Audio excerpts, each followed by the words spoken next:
I'm Rick Stephens. I grew up here. My parents built this ice arena. They started acquiring property in 1959, and we worked forward through the years to open in December 14th, 1962. It was a great opening day. I was actually here, and my parents were expecting maybe 75 to 100 people, and 500 people showed up. Everyone was running every which way. They weren't prepared for it. It was fun. We had a big bingo hall upstairs. And of course, the mom would come and bring the kids and leave them in our skating session from 7:30 to midnight. And it actually created quite huge public sessions on Friday and Saturday night of 500 or 600 people. Of course, the kids would be here because they were having such a good time. My name is Mark Bingy.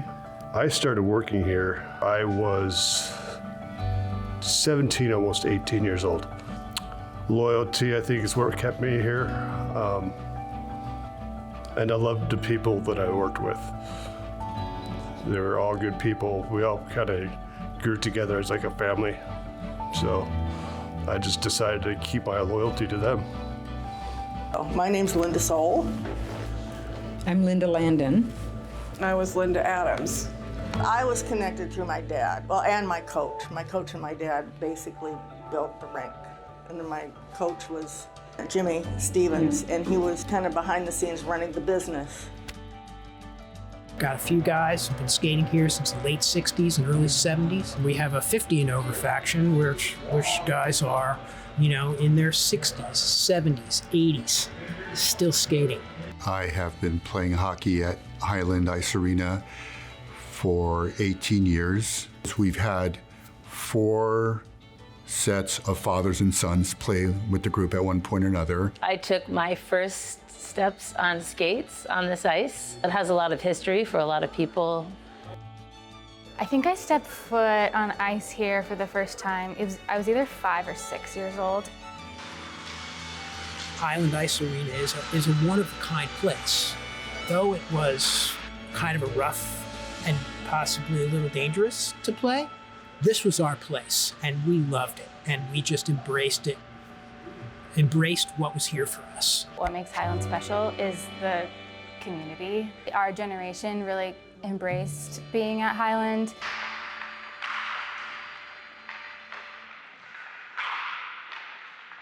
At one point, we created this list called Only at Highland. They're laughing.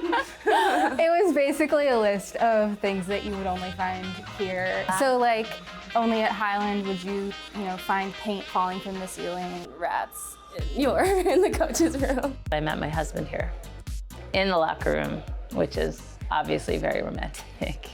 The power outages.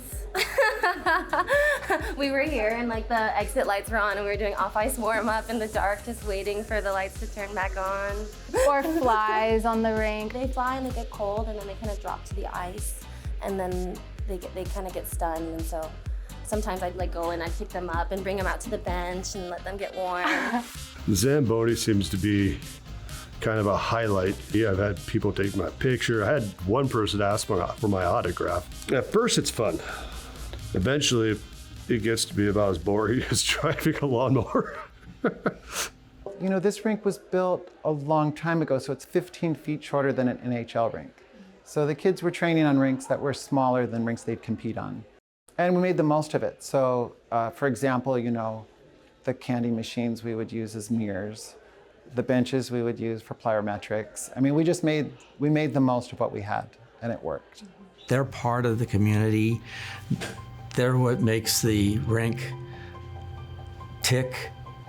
They're the heartbeat of the arena, and make them feel that way. Even if it's the smallest child, they need to feel that they're important coming here. But for the community, they've done amazing work over the years with charities and fundraisers, and always thinking about the bigger picture. When I came to this league and I was allowed to play, I was just, I was invited in. Everybody was invited in as long as you were respectful.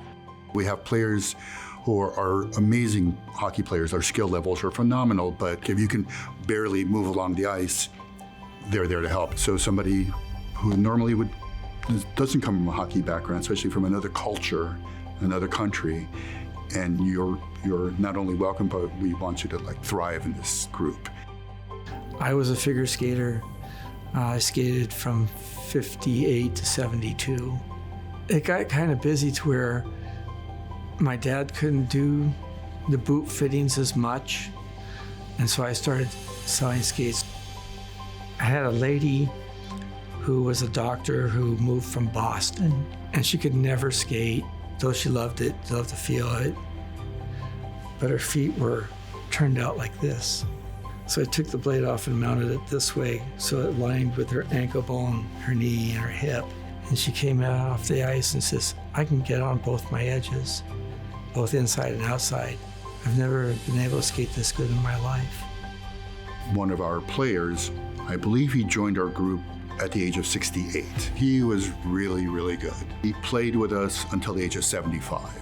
After he passed away, his wife reached out to us.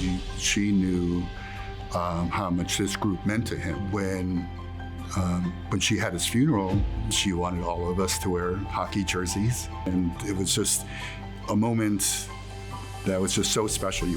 We had a player, his name was Brad Perkins. Brad had brain cancer. And he fought. He just didn't make it. Part of his ashes were put at center ice here. Highland Ice Arena was kind enough to let us chip away the ice and put a little vial in there so that he could be with us as we played. And that was his wish. And it was always a comfort to know that he was there. He was an advertising guy. And if you're familiar with Beacon Plumbing, he is the man who came up with Stop Freaking Call Beacon. One of my first skate coaches, Kelly Stevens, was, I think she skated here when she was little, and she's an Olympian. This rink has led to a lot of me skating in the show, you guys skating in the show. We made a lot of friends from around the world. Yeah, totally. So this really started a lot. It formulated our lives. Yeah. It really did. It's great to have AAA teams going to nationals to play off for a hockey championship. But that's just the few. And you have to play to the many. And that's what was important about Highland, was playing to the many. The most amazing moment that I had, which I never had as a young athlete. Our team made it to the semifinals. We were down 4-0 in the middle of the second period, and we clawed back to 4-3. And there was 6 minutes left, and there was a crowd. We actually had a crowd. I skated down the ice, and my partner, Michael Johnson, passed the puck to me in the slot, and I zinged a shot past the goalie, and the crowd went wild. And that was the first time ever in my whole life of playing sports, any sport, that I made a play and the crowd went wild, and then we went on to win, and we went on to win the cup after that. And that was the most amazing moment that I've had here.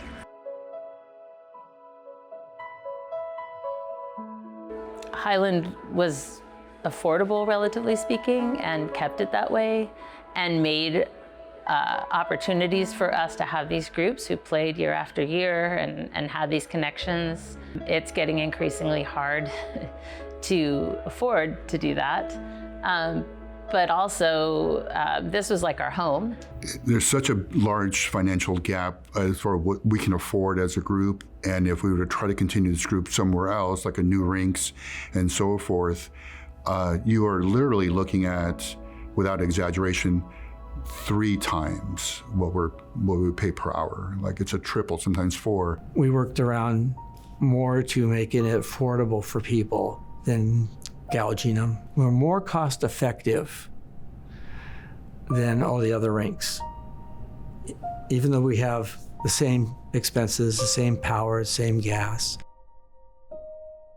We're losing all of the places in our city that have personality, that have history, And we're kind of getting this very homogenized, very clean, generic sort of set of places. So in the big picture, I'm just really sad that Seattle is losing a lot of its special places.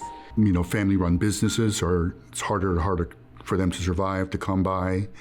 You have larger corporations, and Seattle is such the home of the behemoth of corporate America. This is a mom and pop rink. Yeah. You'll never get the atmosphere anywhere else. Yeah. And the corporate rinks, I know that Yeah, it's true. they just, You just don't feel the same. yeah, not it the isn't, same feeling it's at too all. And it's regimented. expensive. It's too regimented. $15. We knew that the cost of operating and trying to develop a brand new program after a rink opens, 5 miles from you, is very difficult. Any rink that's owned by a family or a single owner, an independent, right?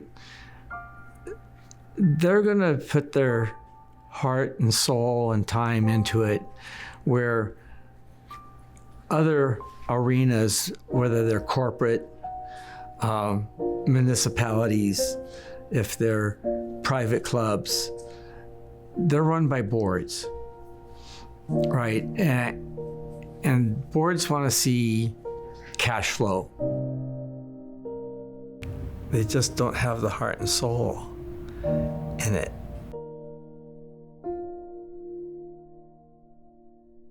I guess a parting thought is that, it has been a huge part of so many people's lives, and obviously that sticks with everyone forever. So happy to have been a part of that. It really has left me personally just with an emptiness. There's this kind of void. I'm just so glad that a place like this existed for 60 years. I'm glad that I'm able to be like a small part of that experience and being connected to it. The last day of business was last Saturday, and I came for one last skate and just kind of skated around and took stock of memories I've experienced and specific kind of like places on the ice. I'll definitely miss this place. Even this morning, I was walking around each corner. I just get tons of memories come back. And it's every nook and cranny in this place. I'm gonna miss it. I mean, this has basically been my second home. Once I'm gone and I'm out of here, the building has disappeared, and that's gonna be the hard part. How much effort my parents put into it. The time we spent here every day, to see my parents' dream go away, it'll be tough.